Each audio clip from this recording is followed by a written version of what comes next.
परमात्मा है, ये यदि परम सत्य है तो परमात्मा मिलते हैं वो भी उतना ही परम सत्य है। जो है या नहीं उसमें संदेह है तो उसकी प्राप्ति में भी संदेह है, जिसके होने में संदेह है तो उसकी प्राप्ति में संदेह है। जो चीज नहीं है निश्चित है कि नहीं है तो निश्चित है कि उसकी प्राप्ति भी नहीं है, लेकिन परमात्मा है ये यदि निश्चित है तो प्राप्ति भी निश्चित है। यदि भगवान ने हम सभी को आंखें दी है तो ये भी निश्चित है कि वो मिलना चाहता है। यदि भगवान दर्शन देना नहीं चाहता तो आंखें नहीं देता। आंखें दी है यही तो साबित है कि भगवान दर्शन देना चाहते हैं। लेकिन हमारी अपनी सारी कल्पनाओं से कोसों दूर, हमारी अपनी सारी मान्यताओं से कोसों दूर, हमने उसको जितना गोरा समझ रखा उतना वो गोरा नहीं होता। हम जितना काला समझ ले उसका काला नहीं होता। हम जितना छोटा समझ ले उतना छोटा नहीं होता। जितना बड़ा समझ ले उतना बड़ा नहीं होता। जितना मोटा समझ ले उतना मोटा नहीं होता। जितना पतला दुबला समझ ले उतना दुबला नहीं होता। इसलिए कहा मीरा ने कि जमाने से निराला है। इस दुनिया से जो लोग निराले हो जाते हैं उसी को उसकी अनुभूति होती है, क्योंकि ईश्वर निराला होता है, जमाने से निराला है, ना दूर है ना क्रूर है, वो है ये निश्चित है। इसलिए प्राप्ति भी निश्चित है, इसमें कोई संदेह नहीं। लेकिन गोस्वामी जी ने एक बात उनके अपने अनुभव के तौर पर स्पष्ट कर दी है कि राम ही केवल प्रेम प्यारा, जान ले हु जो जान निहारा।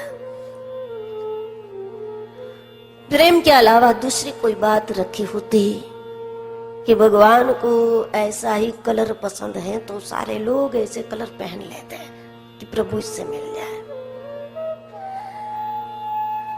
और कोई बात होती तो हम ला सकते हैं। दुनिया के जिस कोने में भी वो मिलता है हम लाएंगे, हम मंगवा लेंगे, हम वहीं से किसी भी हालात में किसी भी प्रकार से वो वस्तु प्राप्त कर ले। लेकिन प्रेम प्यारा ना कोई ऐसी दवा है एक चम्मच ले लो और प्रेमी बन जाओ, न कोई ऐसी कोई दवाई है कि एक गोली ले लो जिससे प्रेम हो जाए।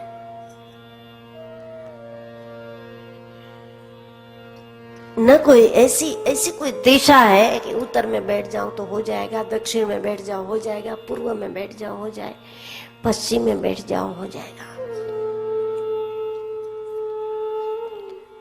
और जिसकी हमने छवि नहीं देखी, जिसको कभी नहीं देखा, उसका भरोसा नहीं होता, और जब भरोसा नहीं होता तो फिर भाव कैसे होगा।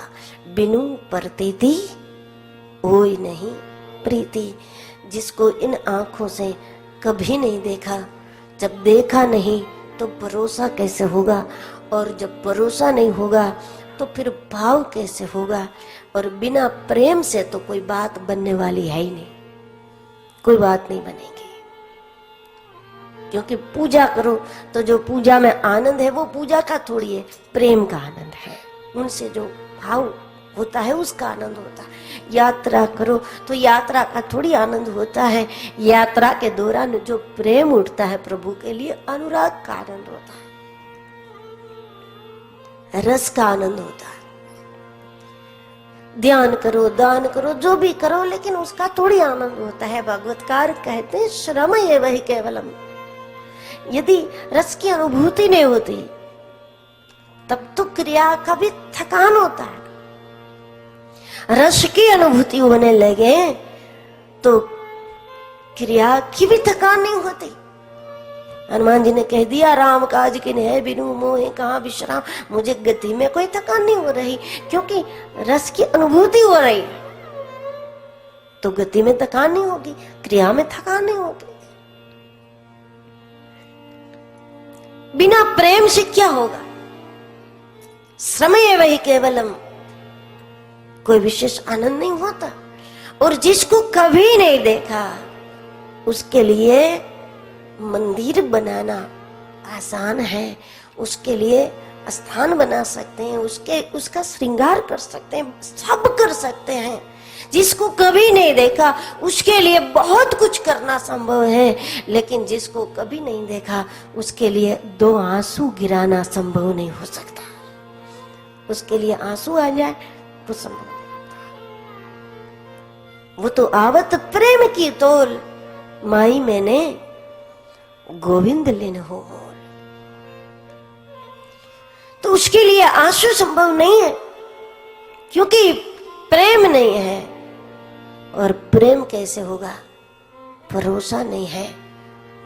इसलिए यही उपाय है कि भगवान का भरोसा जिसने किया है, ऐसे भरोसा वालों का भरोसा कर सकते हैं हम। भगवान का सीधा संग नहीं कर सकते, लेकिन संगी का संग कर सकते हैं। संगी का संग करें, भरोसा वालों का भरोसा करें, और भरोसा वालों का भरोसा करते करते, संगी का संग करते करते भगवान का भरोसा होता है। कभी कभी साधु संतों की, महापुरुषों की मस्ती को देखते हुए, उनकी प्रभु प्रीति को देखते हुए तो ऐसा विचार जरूर होता है कि इन्हें कुछ तो अंदर से मिलता है, कुछ तो मिलता है। जितना वो दिखता है नीरस, उतना नीरस नहीं होता। कोई संत, कोई साधु बिल्कुल नीरस नहीं होता। संसार के लोग तो 1-2 इंद्रियों से सुख को भोगते हैं, जबकि संत महापुरुष तो रोम रोम से अपने ईश्वर को भोगता है, रोम रोम से पिता। और आंखों से आप मनचाहा दृश्य देखो कब तक? घंटा भर, घंटे, 2-3 घंटे, फिर आंखें थक जाएंगी। कानों से कुछ सुनो, मनचाहे गीत गाने, कब तक? कान थक जाएंगे। संसार के जो सुख ऐसे हैं जो 1-2-3 इंद्रियों से ही उसका भोग हो सकता है, 2-3 इंद्रियों से जिसका भोग हो सकता है, उससे थकान भी होती है, दूसरा वो खत्म भी होता है।